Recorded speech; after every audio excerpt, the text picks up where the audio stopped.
Marc-André Grenier, directeur de la succursale à Laval. Ça me fait plaisir aujourd'hui de présenter M. André Labrec. Ça me fait un plus grand plaisir encore puisque M. Labrec a un très bon sens de l'humour, puis m'agace continuellement sur ma présence dans le groupe parce qu'il y a eu plusieurs changements de notre côté chez Prox. On a toujours été là, mais ça a été une personne différente. Mais là, c'est encore moi qui perdure dans mon rôle. Donc, je suis très content d'avoir la chance de présenter M. Labrec.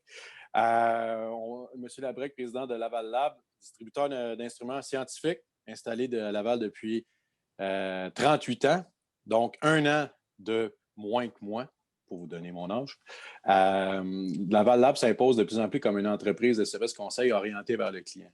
Au-delà de la disponibilité et de la variété des produits, ce qui préoccupe davantage les membres de l'équipe de Laval Lab, c'est leur habilité et leur aptitude à détecter la nature des besoins des clients, à saisir des exigences, parfois reliées à des fins scientifiques bien particulières. Donc, un domaine que je ne connais pas beaucoup, donc j'ai hâte d'entendre M. Labrec au niveau scientifique. Chaque addition des produits est effectuée dans le respect des critères rigoureux, tels la qualité des équipements, la capacité du manufacturier à innover, la conformité aux normes internationales. Laval Lab a tissé des liens solides avec plus d'une douzaine de fabricants, des plus réputés dans le monde, avec une fiabilité et une compétence inégalée. Puis est devenu aussi, en quelque sorte, un distributeur attitré, unique pour toute l'Amérique du Nord, rien de moins. Donc, ça me fait plaisir de vous présenter M. André Labrec de Laval Lab Incorporé. Et effectivement, c'est moi, Marc-André, qui a fait la présentation. Je suis encore là, André, et j'espère être encore là pour te présenter plusieurs autres fois encore. Merci beaucoup. Merci Marc-André pour cette excellente présentation. Je suis André Labrec Junior, associé directeur général, président de Laval Lab et aussi membre du conseil d'administration de Prox Industriel, président du comité de gouvernance et membre du comité d'audit. Alors, j'aimerais m'entretenir avec vous sur ces points suivants. En général, parce que c'est une présentation visuellement qui est plus longue, mais je vais tenter de rentrer dans le temps pour tout le monde. Il est sûr qu'on a plusieurs types de produits, mais je vais me concentrer aujourd'hui sur un type de produit en particulier qui sont les fermenteurs et les bioréacteurs. Alors, à propos de nous, on a mentionné tantôt, 38 ans que la compagnie est située à Laval. Moi, je suis propriétaire depuis 2003, donc je suis dans ma 17e ou 18e année comme propriétaire. On est un centre de service, c'est-à-dire qu'on fait aussi l'entretien et la réparation, on fait des installations, on fait de la gestion de projet, mais aussi, on travaille beaucoup sur les besoins du client. Ce sont des besoins extrêmement spécialisés. Donc, on doit échanger avec le client sur les tenants et aboutissants de sa formulation, par exemple, et voir si on a l'équipement qui peut lui répondre. Donc, il peut penser que c'est ce type d'équipement-là, mais en réalité, c'est peut-être un autre type d'équipement. Et comme Marc-André l'a mentionné dans l'introduction, on est un soutien au milieu de l'instrumentation scientifique. Après 38 ans, on travaille avec des fournisseurs de renommée internationale. On n'en a pas beaucoup, mais on travaille en profondeur avec ces gens-là, justement pour donner tout ce qu'il faut au milieu scientifique. Je suis associé directeur général. Je l'ai mentionné tantôt, j'ai plus de 30 ans d'expérience en gestion et développement mondial, surtout dans ce qui a trait à la fabrication et la distribution d'équipements. Laval Lab détient aussi une licence d'entrepreneur général et spécialisé, dont je suis le répondant depuis longtemps, même avant Laval Lab. On est le seul équipement de laboratoire ou un représentant qui détient une licence de RBQ ici au Québec. Donc, c'est pratique pour nous. Lorsqu'on fait des installations, par exemple, ici au Québec, naturellement, en Ontario, dans les Maritimes, dans le reste du Canada, c'est toujours bien vu au niveau des instances gouvernementales ou des centres de recherche d'avoir une licence d'entrepreneur général. Alors, notre équipe est composée de spécialistes qui ont des baccalauréats soit en chimie analytique, en biochimie ou même des doctorants en chimie. Donc, lorsque le client a des questions très spéciales ou très spécialisées, donc on est en mesure d'analyser avec ces gens-là, de parler, on pourrait dire, d'égal à égal, de comprendre leurs besoins et de leur donner toutes les informations nécessaires pour arriver souvent à possiblement une commande plus future ou en fait immédiate dans bien des cas, où on peut les aider aussi dans le développement de leurs produits, dans l'installation, dans le suivi, dans la gestion, etc. On l'a mentionné tantôt, notre approche, c'est vraiment une approche qui est orientée client. Donc, client par client, chaque client a des spécificités, des demandes. On est là pour les répondre. Si on ne peut pas le répondre, on va le référer à d'autres entreprises compétentes dans ce milieu-là. On ne vend pas n'importe quoi. On vend ce que le client a besoin, ni moins, ni plus. Notre rôle conseil, on a parlé aussi déjà, et on a notre gestion de projet, c'est-à-dire on fait aussi la gestion de certains projets, c'est-à-dire du début à la fin, chez des clients. Donc, ça peut être l'installation, ça peut être la supervision, mais j'y reviendrai plus tard là-dessus. Notre bureau des ventes est situé à Laval pour l'Amérique, mais on a depuis 2005 un bureau des ventes à Bogota, Colombie, où on a 2 personnes à temps plein qui travaillent pour nous. Pourquoi on a ouvert ça en Colombie? Eh bien, l'Amérique du Sud, c'est un marché qui est complètement différent du marché nord-américain. Ici, on va plutôt travailler par courriel ou par échange téléphonique. Mais en Amérique du Sud, les gens veulent parler à quelqu'un. Donc, l'importance d'avoir quelqu'un sur place qui parle aussi la langue et qui aussi la connaissance des produits auxquels on représente. Ici, on a quelques produits qu'on vend. Il y en a plusieurs autres sur notre site web. Donc, on a souvent des instruments pour le béton, par exemple, fermenteur, bioréacteur, on va parler tantôt. Préparation des échantillons, parce que Laval Lab a été créé en 1982 pour justement vendre des produits spécifiquement pour les laboratoires, donc tout ce qui est la préparation d'analyse élémentaire. Donc, on parle de broyage, de concassage, d'analyse XRF, d'analyse rayon X, d'analyse au laser, etc. Et on a aussi des équipements ultrasons pour les laboratoires, nettoyage, par exemple, de pièces, mais on a aussi la division qui est industrielle, donc laquelle on peut aussi nettoyer des pièces aéronautiques, des moteurs, des chaînes, tout ce qui a besoin d'être nettoyé en plus grand format. Si on passe maintenant à la section fermenteur bioréacteur, donc ce qui nous distingue dans la compétition, c'est les équipements sur mesure. Donc, on a un exemple d'un ici. On va en voir d'autres plus loin dans des photos. L'équipement sur mesure est très important parce que les clients, majoritairement, ont des espaces restreints. Donc, ce n'est pas tous les projets auxquels je travaille qui ont un entrepôt de 30 ou 35 pieds qui est facile de rentrer l'équipement, de faire les ajustements. On travaille souvent dans des conditions difficiles, des espaces existants, des bâtiments existants. Donc, il faut que nous, on puisse se préparer à faire des modifications de certains équipements pour que ça puisse rentrer dans les locaux qui sont attachés, c'est mieux, à ce projet-là. On va aussi s'assurer que toutes les normes internationales, par exemple, ASME.U, c'est des normes internationales au niveau des équipements, soit sous pression, soit faits de la bonne façon et qu'ils soient approuvés par la suite. La documentation est là-dessus. Les normes GMP, qu'on appelle Good Manufacturing Practice, c'est des normes internationales aussi auxquelles on est capable de rendre service. Et on peut aussi tout faire la réglementation, tout ce qui est, par exemple, on entend souvent aux États-Unis, il faut que ça soit FDA approved, c'est le cas, Santé Canada ici. Et chacune des provinces ont aussi un CRN, c'est un enregistrement obligatoire pour les équipements sous pression, donc chaque province a sa façon de faire. Et on peut aussi certifier tous ces équipements-là par État aux États-Unis, dont eux aussi ont la certification différente. On a un client qui a la double citoyenneté, si on pourrait dire. Donc, l'équipement peut être installé ici au Québec et peut être installé aussi dans l'État de Washington. Donc, c'est des équipements tests. Donc, ils sont capables de l'envoyer aux États-Unis, de ramener au Canada, faire d'autres tests, etc. Donc, c'est des choses qu'on peut fournir sur les équipements aux différents clients. Aussi, tout ce qui est attrait à la suite de la fabrication. Donc, on a toute la tuyauterie qui doit être réalisée selon des normes internationales ASME. BPS et Bioprocess, toute l'approche rigoureuse du nettoyage de la cuve, CIP, Clean in Place, nettoyage en place avec des boules de lavage, et SIP, stérilisation en place, pour obtenir des niveaux très élevés de certification. On respecte aussi toute la réglementation locale, donc que ce soit ici au Canada, aux États-Unis, même d'un projet qu'on est en train d'exécuter à Cuba. On sait que la santé et sécurité, les normes sont différentes d'un endroit à l'autre. Et aussi toute la question électrique, dont tous les équipements peuvent être certifiés CSA, CRU ou CE, dépendant où celles-ci vont être installées. Les types de clients, on a majoritairement toutes les universités canadiennes dans son ensemble. On a les centres de recherche, par exemple le CNRC. Les compagnies privées qui peuvent être dans les sciences de la vie, la chimie, la physique, les mines, métaux, alimenterie, cimenterie. On est ouvert à tous les marchés où ils ont des besoins spécifiques. Et aussi tous les services gouvernementaux, donc par exemple certains ministères, le ministère des Transports du Québec, les cégeps, certains ministères comme Agriculture Canada, où on a énormément d'équipements au niveau de la recherche.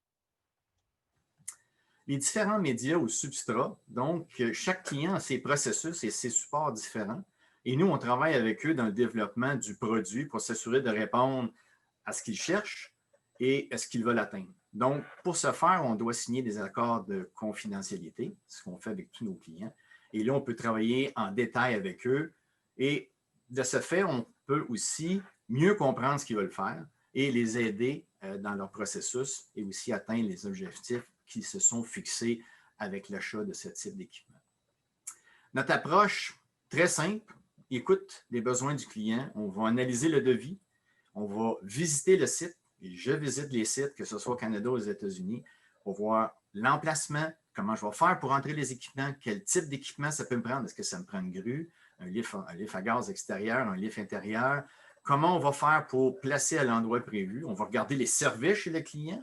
On va regarder ce qu'il y a l'air comprimé, la vapeur, les drains, l'eau pure, l'eau refroidie. On va vérifier les unités qu'ils ont en place, s'ils ont déjà de l'air comprimé, de la vapeur. Est-ce que c'est compatible avec nos équipements? Est-ce qu'il doit changer l'équipement ou est-ce que l'équipement peut fonctionner avec l'ajout de nos équipements? Et au total, on prend des dimensions et les photos de l'endroit. Donc, ça me permet de faire une soumission très détaillée et très près de la réalité. On travaille de différentes façons, soit en collaboration avec les entrepreneurs du client ou les entrepreneurs locaux, plomberie, électricité, etc. On peut superviser le projet seulement sans que nos équipements soient installés en collaboration avec le client. On peut aussi avoir des projets clés en main, donc du début à la fin, c'est-à-dire de la conception de l'équipement jusqu'à l'installation et la formation. On le fait uniquement au Canada, mais j'en ai fait aux États-Unis. C'est possible de le faire. C'est un peu plus complexe qu'ici au Canada, mais on en a déjà réalisé sans problème. Et on peut aussi être affecté parce qu'on est souvent demandé de gérer un projet à l'ensemble. Donc, ça peut aller jusqu'à la construction du bâtiment, la mise en place des salles blanches, toute l'infrastructure du laboratoire, autre que juste nos équipements à nous. Donc, notre gestion de projet, on a une certaine séquence d'opérations qu'on a développée au fil des ans.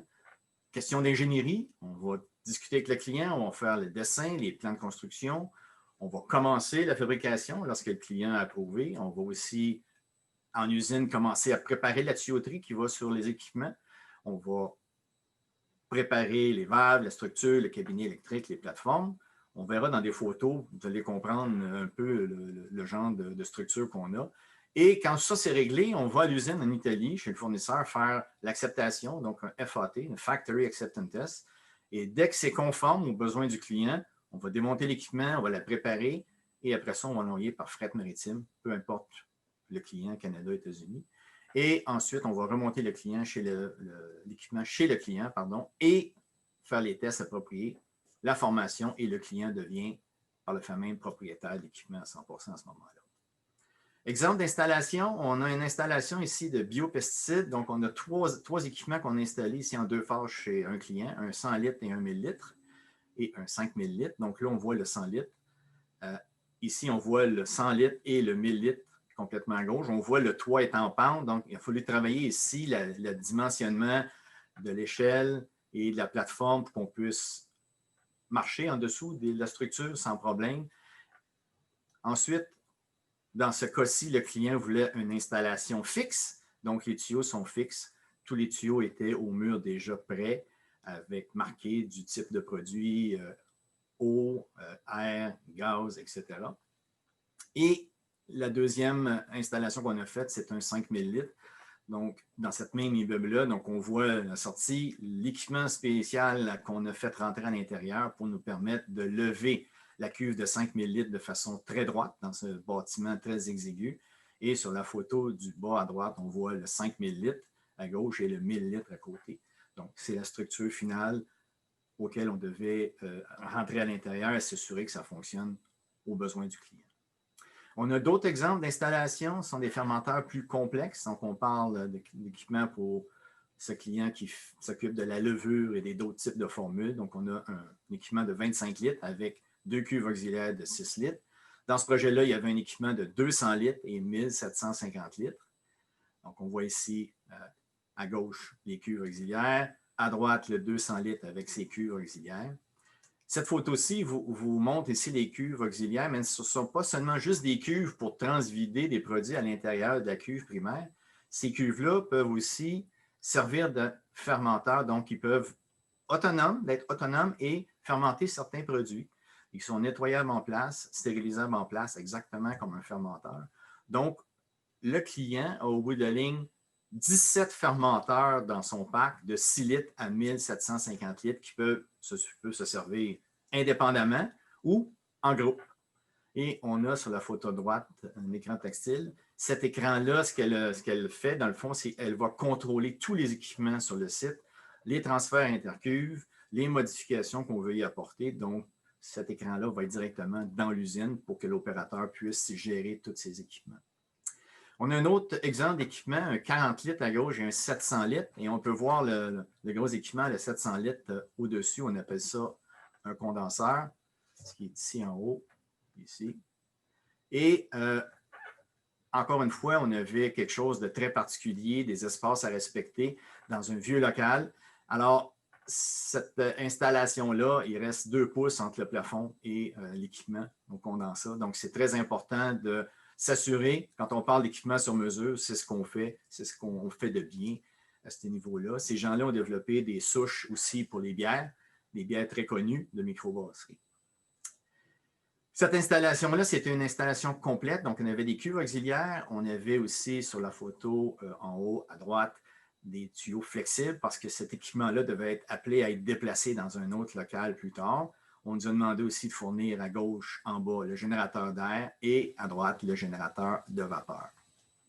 Un autre exemple d'installation dans le domaine alimentaire, ici, ce n'était pas une question d'être sur mesure ou pas, c'est que le processus du client, lorsqu'il va mélanger certains produits dans les boissons gazeuses, il va y avoir une réaction qui s'appelle exothermique.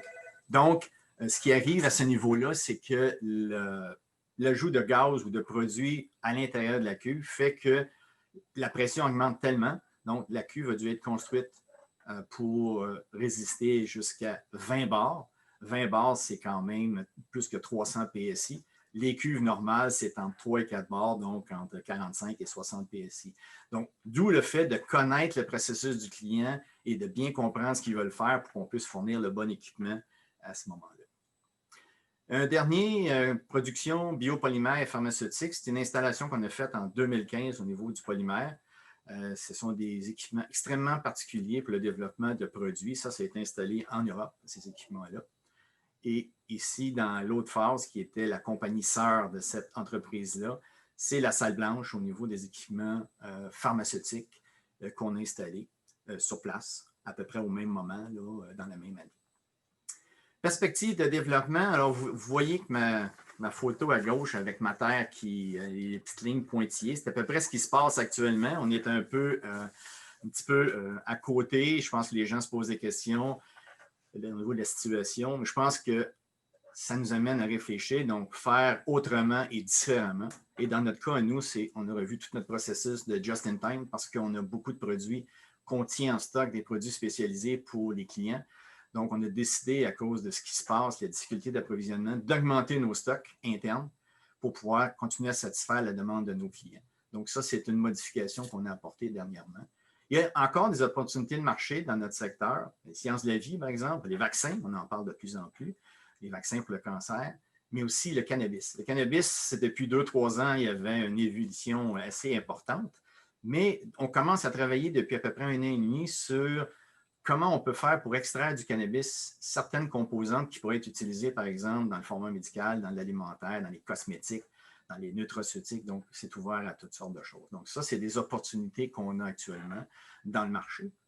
Et pour y arriver, je pense que dans la situation qu'on a actuellement, la seule façon de faire, c'est qu'il faut se parler. Il ne faut pas rester chacun chez nous. Il faut continuer à échanger entre les entreprises. Et je pense qu'avec Prox Industriel, le but premier, c'était ça, c'est que les gens de la distribution, de la fabrication puissent se parler, échanger et trouver des solutions communes pour le développement de leur marché. Alors, je vous invite à visiter notre site web, lavallab.com, en 3 langues, français, anglais, espagnol. Et nous sommes toujours fiers partenaires de Prox Industriel. Merci pour votre attention.